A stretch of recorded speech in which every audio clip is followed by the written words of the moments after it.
안녕하세요. 그 알카페TV입니다. 이번 사건은 남양주 아파트 밀실 사건.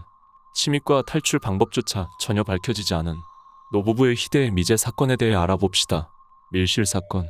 용의자는 단 한 명도 나오지 않았고 지어진 지 1년도 채 되지 않았던 아파트의 보안 시스템은 철저했습니다. 보안 시스템. 외부 차량은 차단기를 통과해야만 지하 주차장으로 들어갈 수 있었고 걸어서 단지까지 들어왔다 해도 아파트 동네부로 들어가려면 출입카드나 비밀번호 입력이 필수였다고 합니다. 이뿐만 아니라 집 현관에는 도어록이 되어 있었고 아파트 곳곳엔 CCTV도 꼼꼼히 설치되어 있었다고 합니다. 피해자의 방어은 2010년 11월 17일 해당 아파트에는 피해자 부부가 둘이서 살고 있었습니다. 오전 7시가 되기 전 남편 박 씨는 골프를 치러 집을 나섰습니다. 오전 8시쯤 피해자 이 씨 할머니는 서울에 사는 지인과 주식 투자, 근황 등 사는 얘기를 나눈 뒤 18분 후에 전화를 끊었다고 합니다. 이는 곧 남편이 나간 다음 이 씨가 그때까지 살아있었다는 의미가 되는데요. 그러나 밤 11시가 넘어 집에 돌아온 남편 박 씨는 안방 침대에서 흉기의 얼굴과 목을 10차례나 찔려 숨진 부인의 처참한 시신을 발견했다고 합니다. 피해자는 날카로운 흉기를 든 범인과 사투를 벌여 양손에 방어원이 11군데나 있었다고 합니다. 이 방어원 때문에 범인은 노인이나 여성 등으로 추정되고 있다고 합니다. 용의자, 방어원이 이리도 많았다는 건 피해자와 힘겹게 사투를 벌이다 겨우 살해했다는 얘기인데 범인이 젊은 남성이었으면 노인 여성을 그리 어렵지 않게 제압하여 살해할 수 있었을 것이기 때문입니다. 또는 남성이라 하더라도 살인 경험이 없이 우발적으로 살인을 저질렀을 가능성도 있지만 우발적으로 완벽한 밀실 살인을 할 가능성은 희박하다고 합니다. 노인이 아닌 남성이라면 완력이 건장한 남성에 비해 매우 약한 사람일 것입니다. 흉기와 슬리퍼.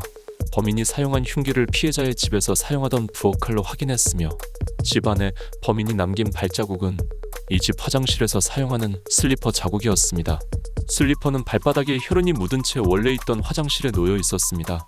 범인은 화장실 슬리퍼를 신고 안방에서 범행 후 다시 화장실에 들어가 피해자의 피가 묻은 자신의 손등을 씻고 슬리퍼를 벗어두었다고 추정됐습니다. 수사.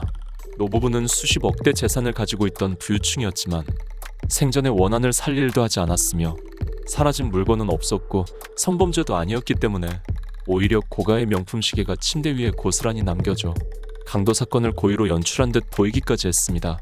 우선 현관과 창문에 강제 침입 흔적이 없었기에 피해자가 직접 문을 열어줬을 가능성이 컸기 때문에 경찰은 일단 면식범의 수행으로 추정했습니다.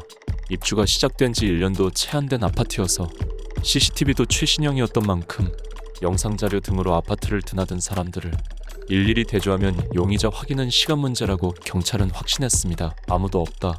하지만 경찰의 기대와 달리 사건 해결의 실마리는 좀채 나오지 않았습니다.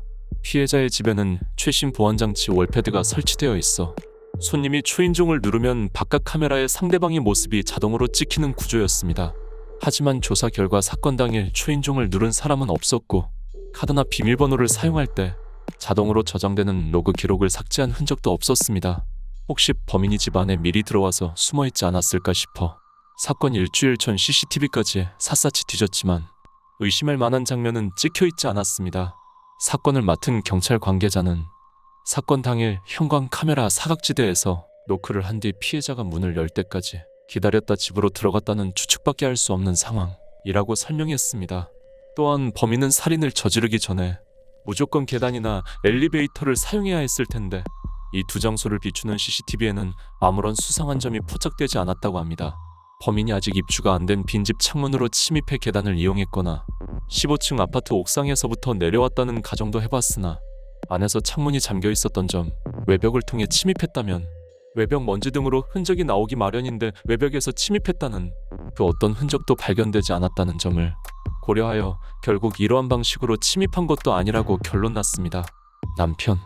다만 부엌에 부엌칼이 있고 화장실에 슬리퍼가 있으면 당연하고 집 구조는 부동산 검색을 잠깐 하면 다 나온다지만 낯선 사람이라면 자기 집에 들어와 화장실 슬리퍼를 신을 동안 피해자가 과연 가만히 보고만 있었을까?